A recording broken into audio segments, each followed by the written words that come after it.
But Fine's wife appears to have known what was going on at Syracuse. I want to bring in Darlene Ellison in Dallas. Her book is The Predator Next Door. She has a column in the Daily Beast explaining how pedophiles can keep their wives in the dark. So, first of all, thank you for speaking out. I know that this has been difficult for you, but you've written about it, you've talked about it.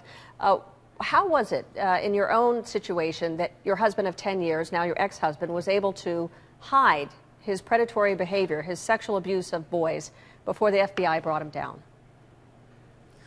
Well, in our case, most of the abuses that did occur were not under our roof.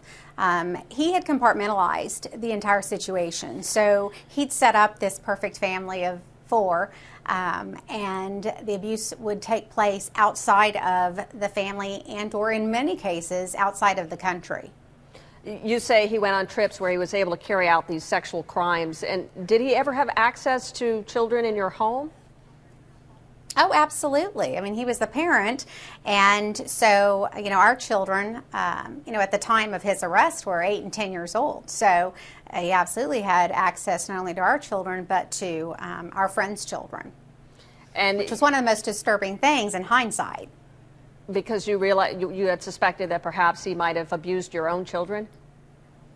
Well, when you go from not having any idea to an FBI agent explaining to you what your ex-husband's being arrested for, your first thought is, oh my gosh, what has he done to my children? Oh my gosh, what has he done to the children who were visiting, every time they were under our roof, and then, later his roof, the children that he had volunteered with at the Y Princesses and Y Guides, the children that he had volunteered with in the his church ministry work, his volunteer work, the children he had volunteered with at the school carnivals. I mean, all those things eat at you when you find out and or realize what's happening here. Darlene, help us understand how it is that this could happen. Were there any signs in hindsight that you think about, this doesn't feel right, it doesn't sound right, this isn't making sense with what my husband is saying and telling me, and then later you find out what he actually did?